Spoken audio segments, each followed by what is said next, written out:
আসমানের দিকে তাকিয়ে 41 বার এই একটি আমল করুন, আল্লাহ তাআলা দ্রুত মনের আশা পূরণ করে দিবেন। সম্মানিত প্রিয় ভাই বোনেরা, মানুষ আশা আকাঙ্ক্ষা নিয়ে বাঁচে। মানুষ মনের আশা পূরণ করার জন্য কত কিছুই না করে। কেউ গলায় তাবিজ ঝুলায়, কেউ পীরের পা ধোয়া পানি খায়, কেউ বহু কষ্ট করে নানা সাধনায় লিপ্ত হয়, তবুও শেষ পর্যন্ত ব্যর্থ হয়ে নিরাশ হয়ে পড়ে। অথচ আমরা ভুলে যাই, যার হাতে আমাদের সবকিছু তার কাছেই তো চাইতে হবে। আল্লাহ তাআলা পবিত্র কোরআনের মধ্যে বলেন, ওয়াকালা রাব্বুকুম উদউনি আস্তাজিব লাকুম, তোমরা আমাকে ডাকো, আমি তোমাদের ডাকে সাড়া দিব।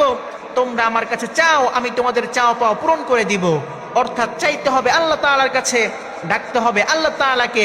যারা আল্লাহ তাআলার কাছে না চেয়ে মানুষের কাছে চায়, আল্লাহ তাআলা তাদের উপর রাগান্বিত হন। আল্লাহর হাবিব সাল্লাল্লাহু আলাইহি ওয়াসাল্লাম হাদিসের মধ্যে বলেছেন, মান লাম ইয়াসআলিল্লাহ গাদিবা আলাই, যে ব্যক্তি আল্লাহ তাআলার কাছে না চেয়ে মানুষের কাছে চায়, আল্লাহ তাআলা ওই ব্যক্তির উপর রাগান্বিত হন।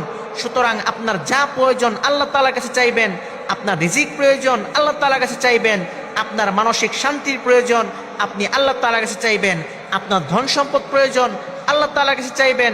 আপনার সন্তান প্রয়োজন আপনি আল্লাহ তাআলার কাছে চাইবেন। আপনার যা প্রয়োজন আল্লাহ তাআলার কাছে চাইবেন।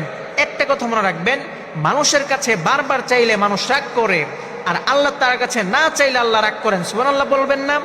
এজন্য আপনার যা প্রয়োজন আল্লাহ তাআলার কাছে চাইবেন। অনেকে বলেন, হুজুর আমি এত দোয়া করি কিন্তু আল্লাহ তাআলা আমার দোয়া কবুল করেন না, আমি এত চাই আল্লাহ তাআলা আমার চাওয়া পাওয়া পূরণ করেন না।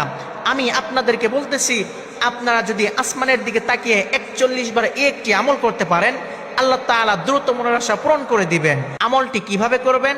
প্রথমে সুন্দর করে ওযু করবেন, এরপর 3 বার ইস্তেগফার পাঠ করবেন। ইস্তেগফারের মধ্যে অনেক ফজিলত রয়েছে। ইস্তেগফার পাঠ করার মাধ্যমে গুনাহ মাফ হয়ে যায়। ইস্তেগফার পাঠ করার মাধ্যমে বিপদ আপদ বালা মুসিবত দূর হয়ে যায়। ইস্তেগফার পাঠ করার মাধ্যমে অভাব অনটন দারিদ্রতা দূর হয়ে যায়। এজন্য 3 বার ইস্তেগফার পাঠ করবেন, এরপর 3 বার দুরূদ শরীফ পাঠ করবেন। দুরূদের মধ্যে সবচেয়ে বেস্ট দুরূদ হচ্ছে দুরূদ ইব্রাহিম, যেটা আমরা নামাজের মধ্যে পড়ি। 3 বার দুরূদ শরীফ পাঠ করবেন, এরপর আসমানের দিকে তাকিয়ে 41 বার কোরআনের এই একটি আয়াত পাঠ করবেন। সেই আয়াতটি হচ্ছে, হাসবুনাল্লাহু ওয়া নি'মাল ওয়াকিল, নি'মাল মাওলা ওয়া নি'মান নাসির। আপনি যদি আসমানের দিকে তাকিয়ে কোরআনের এই একটি আয়াত 41 বার পাঠ করতে পারেন, আল্লাহ তাআলা আপনার সকল মনের আশা পূরণ করে দিবেন। আল্লাহ তাআলা আপনার জীবনে উন্নতি এবং সাফল্য দান করবেন।